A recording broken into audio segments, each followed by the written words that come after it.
bagian yang harus sangat dipahami, sehingga di pekan depan kalian langsung tahu ini bahan baku penggunaan dalam proses respirasi ini, bahan bakunya ini dari proses yang akan dibahas di hari ini. Gitu. Oke, silakan langsung saja untuk Hania, Sabila, Garda, dan Fatih memulai paparan. Silakan.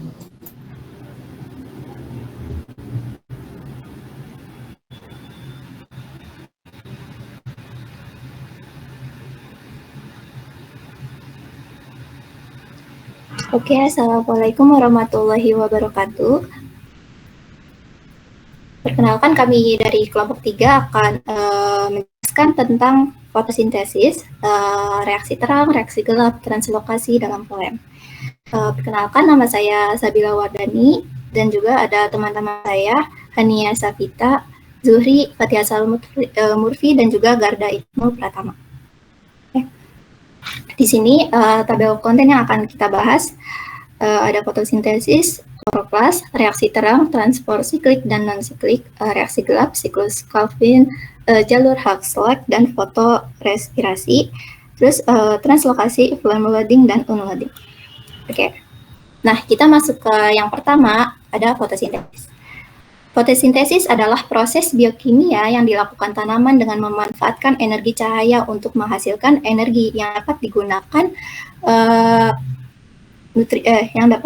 untuk nutrisi. Nah, hasil akhir dari fotosintesis berupa produk yaitu glukosa dan juga oksigen. Nah, kali ini kita akan mempelajari tentang tempat terjadinya fotosintesis, yaitu ada pada daun. Dan di daun ada organel yang berperan dalam fotosintesis berupa kloroplas. Oke, di saja. Nah, di sini ada konsep fotosintesis. Dapat dilihat ya pada gambar. Jadi fotosintesis itu kan secara singkatnya adalah proses untuk menghasilkan makanan. Nah, di sini ada energi cahaya matahari ya sebagai alatnya. Nah, untuk membuat makanan kita memerlukan bahan. Ya kan, kalau kayak kita mau buat roti, kita butuh terigu, telur gitu kan. Nah, dalam fotosintesis ini bahan yang digunakan ialah karbon dioksida yang masuk melalui stomata, mulut daun, dan juga air yang masuk melalui akar. Nah, yang kemudian akan menghasilkan oksigen dan juga glukosa. Nah, di sini ada gambar kloroplas. Dan ini ada siklus terang dan siklus Kelvin yang akan dibahas secara lebih lanjut nanti di slide berikutnya. Nah, di sini ada reaksi.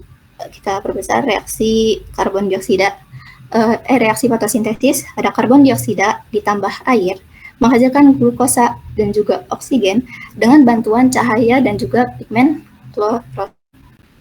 Oke, next. Nah, sebelum itu kita mengetahui dulu nih pengaruh laju fotosintesis.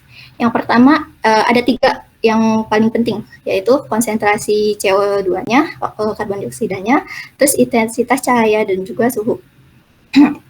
Nah, yang pertama itu ada kadar karbon dioksida, merupakan faktor eksternal yang mempengaruhi fotosintesis.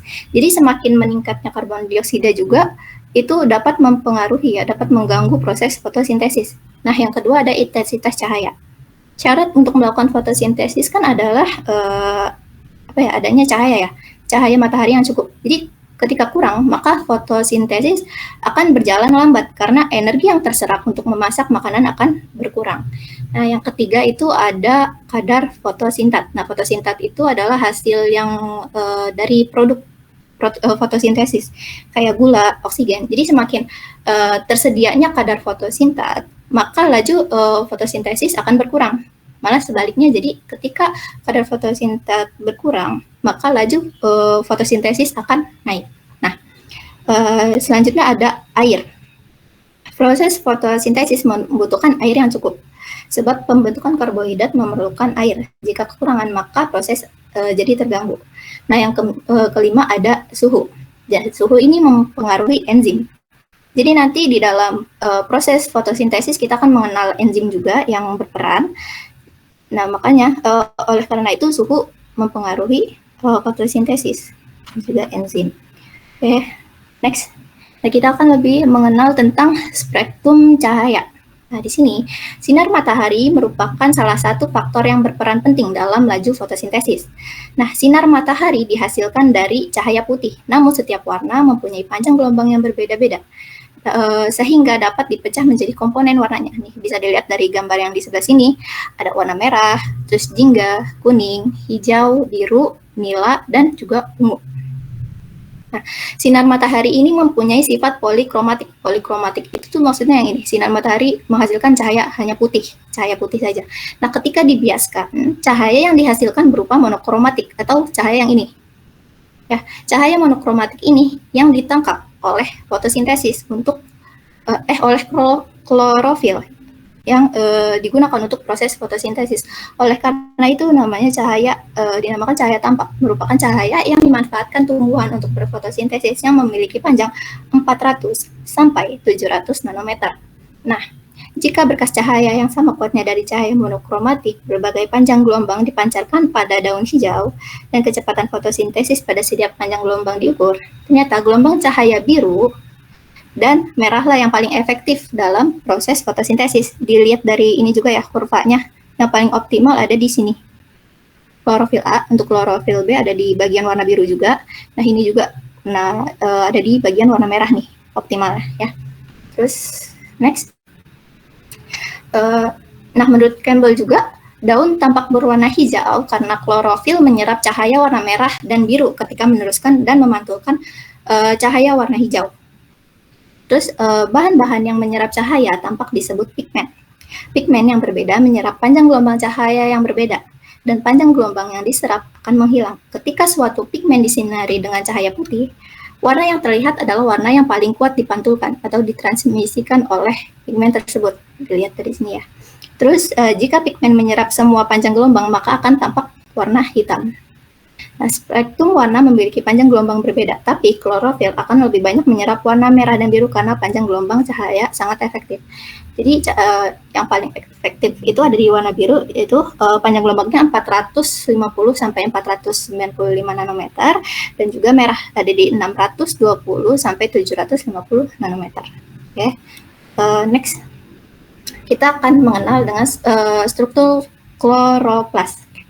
Di sini ada jaringan mesofil. Jaringan mesofil. Ketika CO2 masuk dalam mulut daun stomata, akan diproses oleh jaringan mesofil. Nah, dalam jaringan mesofil terdapat organel berupa kloroplas. Nah, kita akan mengenal struktur kloroplas yang menjadi tempat terjadinya fotosintesis. Ini kita besar. Sebentar. Nah, di sini ada di bagian paling luar ada membran bagian luar. Selanjutnya di sini ada membran bagian dalam. Nah, di sini terdapat keping-keping warna hijau.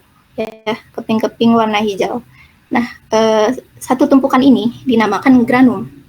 Nah, satu kepingnya dinamakan tilakoid. Nah, tilakoid, jadi tumpukan tilakoid itu namanya granum. Nah, tilakoid merupakan tempat terjadinya reaksi terang. Nah, di sekitar sini ada stroma. Nah, stroma merupakan tempat terjadinya reaksi gelap berlangsung. Klorofil merupakan pigmen utama yang terdapat dalam kloroplas. 3 fungsi utama klorofil dalam proses fotosintesis yaitu memanfaatkan energi matahari, memicu fiksasi CO2 untuk menghasilkan karbohidrat, serta menyediakan energi bagi ekosistem secara keseluruhan. Oke, next. Di sini ada hubungan apa sih hubungan reaksi terang dan juga reaksi gelap ya. Jadi ini kita gedein. Nah, yang perlu diperhatikan dalam ini tuh dan juga produk. Nah, dalam ini kan reaksi terang ya, light reaction yang terjadi di tilakoid. Itu bahan yang digunakan ialah H2O atau air. Air. Itu reaksi terang, bahan reaksi terang. Dan produk yang dihasilkan berupa O2, oksigen. Nah, untuk reaksi gelap, bahan yang digunakan ialah CO2, karbon dioksida. Nah, produk yang dihasilkan berupa glukosa, C6H12O6. Nah, selain produk ini, reaksi terang juga menghasilkan energi berupa ATP dan NADPH yang berguna untuk proses siklus Kelvin. Jadi jika tidak ada energi dari reaksi terang, maka siklus Kelvin tidak akan berjalan. Oleh karena itu itulah hubungan dari reaksi terang dan juga reaksi gelap. Jadi reaksi terang memerlukan molekul air dan juga cahaya matahari yang menghasilkan ATP dan reduksi NADPH. Terus siklus Kelvin itu membutuhkan ATP dan NADPH dari reaksi terang untuk membuat produknya, untuk membuat gula gitu. Yang terjadi di stroma. Next, kita mengenal struktur membran tilakoid untuk reaksi terang. Tilakoid. Nah, di sini digedein. Di sini secara umumnya ada fotosistem 1 dan juga fotosistem 2. Ketika sistem 2 akan diproses, kemudian dibawa oleh Peki. Peki itu adalah plastoquinon. Nah, elektron akan dibawa plastoquinon ke sitokrom kompleks. Nah, kemudian dari sitokrom kompleks itu elektron akan dibawa oleh PC atau plastonin yang kemudian masuk ke dalam proses fotosistem 1. Dan juga elektron akan dibawa oleh FD atau perodoksin yang kemudian akan diproses oleh NADP reduktase. Nah, NADP reduktase ini adalah enzim ya, yang tadi bilang enzim yang ada pada proses fotosintesis yang menghasilkan NADPH untuk energi siklus Kelvin. Nah, kemudian sitokrom kompleks ini juga berguna untuk menghasilkan ATP. Nah, dilihat di sini ada garis merah. Nah, jadi semakin banyak elektron yang dibawa oleh plastoquinon nih ke dalam sitokrom kompleks, maka akan memfasilitasi H+ masuk ke dalam lumen, di mana H+ akan diproses oleh enzim ATP sintase demi untuk menghasilkan energi ATP. Sini. Oke, jadi strukturnya yang perlu diingat ada fotosistem 1 dan juga fotosistem 2, ada sitokrom kompleks, plastoquinon, plastocyanin, perodoksin, ada enzim NADP reduktase dan juga ATP sintase. Oke, kita lebih detailnya lagi untuk reaksi terang. Jadi reaksi terang itu ada terbagi dua ya, jadi ada non-siklik dan juga siklik. Nah, untuk non-siklik itu artinya dia tuh bergerak secara linear, alias lurus. Nah, sedangkan siklik, kita lihat gambarnya di sini, itu dia mengalami siklus. Kenapa kita belajar dari non-siklik dulu agar lebih gampang ya prosesnya ketika memahami yang siklik. Nah, dilihat dari sini.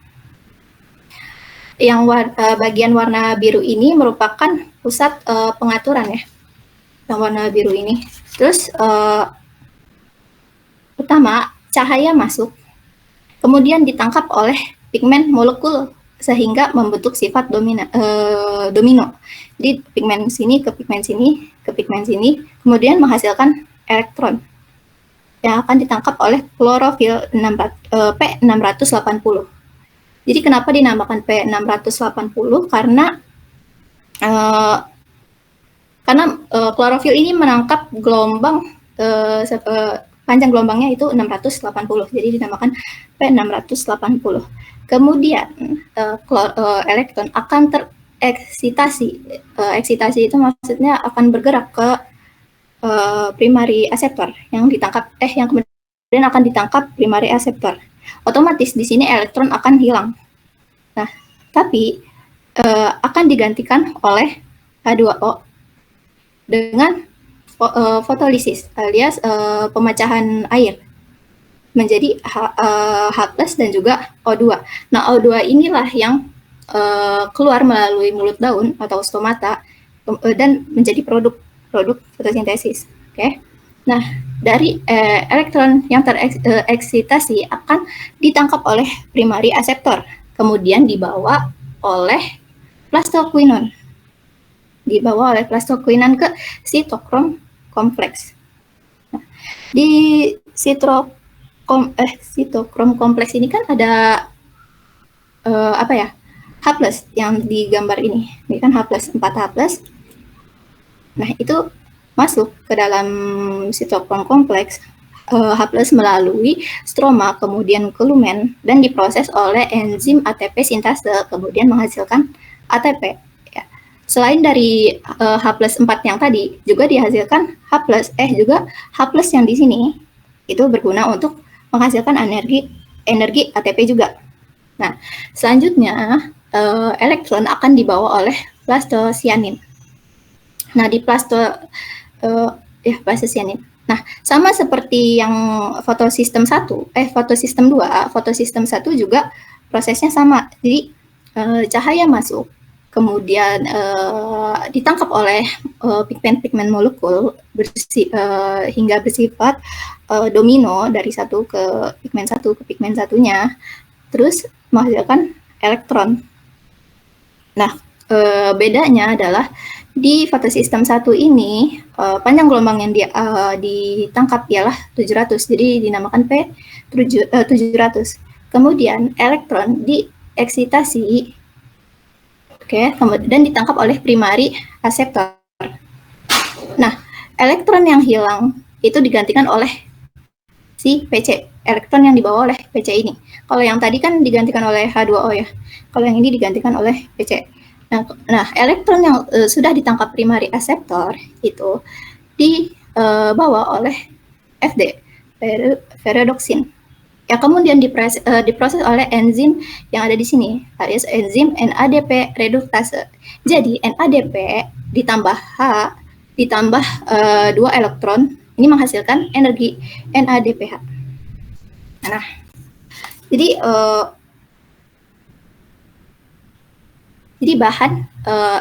kesimpulan reaksi terang non siklis itu bahan yang digunakan ialah H2O, dan produk yang dihasilkan ialah energi ATP dan juga NADPH.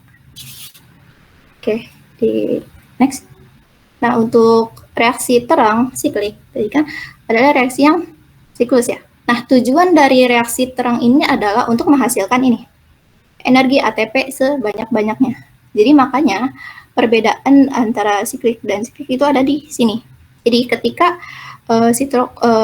PC plastosianin membawa elektron dari sitrokom kompleks ini ke sini, ke primary aseptor, itu tidak diteruskan ke ferredoxin yang ada di sebelah sini, jadi tidak menghasilkan NADPH. Namun akan dibawa ke ferredoxin yang sebelah sini dan diputar kembali ke sitokrom kompleks. Jadi semakin banyak elektron yang dihasilkan, maka tadi kan gunanya sitokrom kompleks itu kan memfasilitasi ya, ketika dilewati elektron akan memfasilitasi yang namanya H+. Jadi ketika semakin banyak elektron yang masuk, maka H+ juga makin banyak yang terproses oleh enzim ATP sintase, sehingga menghasilkan ATP sintase sehingga menghasilkan energi ATP yang berguna untuk reaksi gelap. Nah, selanjutnya adalah reaksi gelap yang akan dijelaskan oleh teman saya, Fathihat Salmurfi.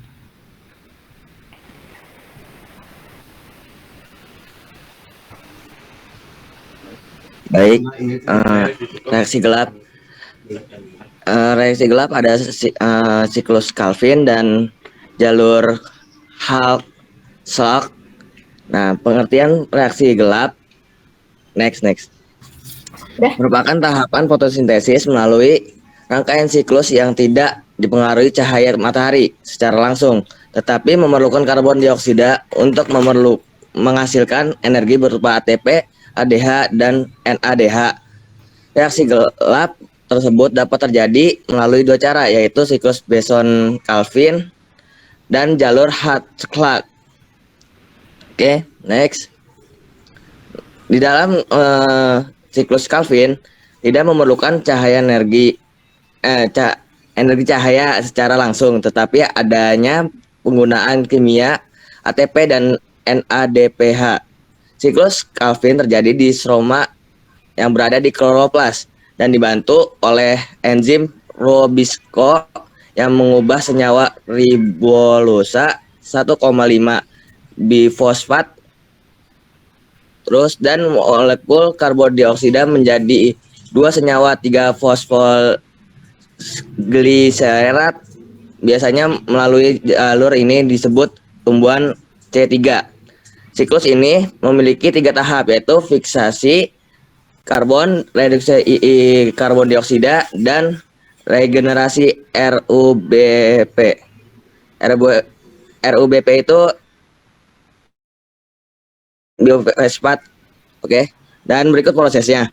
Nah, yang di atas itu, yang asam 3-fosfiglycerat itu merupakan fiksasi karbon. Nah, fiksasi karbon itu merupakan tahap pengikatan karbon dioksida oleh RUBP. Hasil dari proses fiksasi yaitu berupa 3-fosfoglycerat.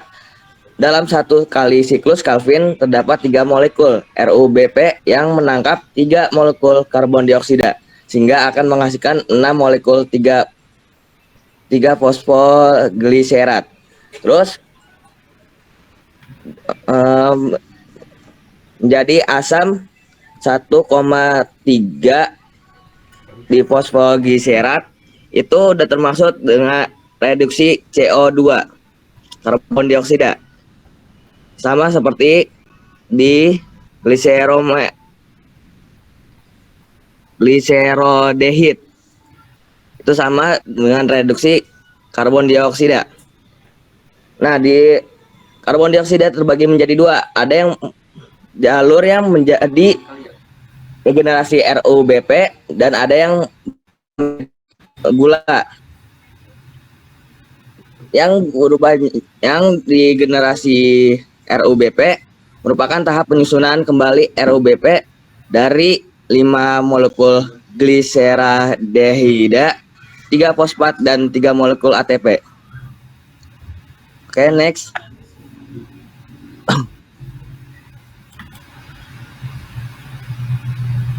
Nah, ada juga jalur Hatch-Clark. Pada jalur ini berbeda dengan Calvin. Jalur tersebut menggunakan jalur fiksasi dari sel mesofil dan sel bundle seed. Biasanya jalur ini disebut tumbuhan C4, di mana tumbuhan C4 ini tidak memfiksasi CO secara langsung, melainkan produk awal fiksasi CO2 karbon dioksida yang terbentuk adalah senyawa asam 4 karbon, yakni asam oksalasetat. Berikut bukan proses ya. Jadi terjadi di dalam mesofil daun. CO2 menangkap udara dari terus berubah menjadi asam oksalasetat yang berantai 4 oleh fosfenopirufat. Dari sini asam oksalasetat kemudian mengalami 3 bentuk perubahan. Yang pertama, oksalasetat diubah menjadi malat, kemudian diangkut ke sarung berkas pengangkutan dan dipecah menjadi karbon dioksida dan pirufat. Yang kedua, oksaloasetat diubah menjadi aspartat, diangkut dalam sarung berkas pembuluh, kemudian diubah menjadi oksaosasetat kembali dan dipecah menjadi pirufat dan karbon dioksida. Yang ketiga, itu oksaoasetat diubah menjadi aspartat, kemudian diangkut ke dalam sarung berkas pembuluh. Di sini aspartat yang terbentuk diubah menjadi malat dan selanjutnya dipecah menjadi karbon dioksida dan pirufat. Jadi pada mesofil daun, karbon dioksida yang diambil dari udara akan dibentuk menjadi asam malat dan asam aspartat yang merupakan molekul dengan 4 atom karbon. Oke, next. Nah, di sini ada namanya fotorespirasi. Fotorespirasi merupakan penyerapan oksigen molekuler yang bergantung pada cahaya bersama dengan pelepasan karbon dioksida dari senyawa organik. Ini sama aja kayak fotosintesis, tapi bedanya dia menyimpan dulu dan di katalisis oleh enzim ribolosa. Seperti yang di situ. Jadi ini prosesnya ketika fotosintesis. Nah, si fotorespirasi ini menyimpan energinya tersebut untuk di reaksi gelap dan fotorespirasi dikatalisis oleh enzim ribolusa. Terus fiksasi karbon menghasilkan pembentukan 2 molekul 3 fosfogliserat dan diintegrasi ke dalam siklus Calvin pada akhirnya membentuk gula. Terus selama fiksasi oksigen 1 molekul 3 fosfogliserat dan 1 molekul 2 fosfoglykolat terbentuk, yang terakhir diubah menjadi PGA dalam siklus fotorespirasi. Jalur tersebut memerlukan energi dan NADP. Next. Nah, di sini ada perbedaannya antara reaksi gelap dan terang. Dari aspek berlangsung, yaitu bagian kloroplas bernama grana di sisi terang, reaksi gelap bagian kloroplas yang bernama stroma. Terus di aspek sumber energi, reaksi cahaya memerlukan cahaya matahari, reaksi gelap memerlukan ATP dan NADPH hasil dari reaksi terang. Terus aspek dari proses yang terjadi, reaksi terang, reaksi fotosintesis yaitu pemecahan air menjadi ion hidrogen dan molekul air menggunakan energi cahaya. Reaksi gelap itu reaksi fiksasi yaitu pengikatan karbon dioksida dan mengkombinasikannya dengan ion hidrogen sehingga membentuk gula. Hasilnya reaksi terang itu menghasilkan oksigen, ATP dan NADPH. Sedangkan reaksi gelap karbohidrat sederhana. Oke, next. Oke, mungkin akan dilanjut oleh Hania. Oke, selanjutnya terdapat jaringan phloem yang terdiri atas Schiff element. Schiff element ini merupakan pembeda jaringan phloem dengan jaringan yang lainnya. Selanjutnya, jaringan phloem terdiri atas Schiff plates, companion cell, sel parenkim, sel intermediate, transfer cell, dan serat phloem. Sel penghantar, sel parenkim, dan sel pendukung terdiri dari 3 jenis sel yang membentuk struktur phloem. Sel penghantar juga dikenal sebagai elemen saringan atau Schiff element yang terdiri dari deretan sel tabung saringan dengan lubang di dinding lateralnya, memfasilitasi pergerakan nutrisi ke seluruh tanaman. 2 sel terspesialisasi, sel pendamping, sel albumin, dan sel tidak terspesialisasi yang digunakan untuk penyimpanan membentuk parenkim. Sel pendamping bekerja sama Schiff tube elemen untuk mendukung proses metabolisme komponen saringan. Plasmodesmata menghubungkan sel pendamping dengan komponen Schiff tube. Sel sklerenkim, khususnya serat dan sklereid, bertindak sebagai sel pendukung. Schiff element cells dan companion cells terdiri dari sebagian besar sel dalam Schiff tube phloem. Selanjutnya, Schiff element merupakan dinding sel yang tidak terlalu keras dan mengandung protoplas ketika dewasa. Protoplas ini berfungsi sebagai penghubung antara Schiff element dan Schiff area. Ketika pori pada Schiff area akan membesar dan berkelompok, maka disebut Schiff plate. Komponen sel merupakan sel parenkim pada phloem yang berasosiasi dengan Schiff element. Companion cell ini dan Schiff element berasal dari sel induk yang sama sehingga bisa berasosiasi dan saling berhubungan secara sitoplasmik. Dan sel transfer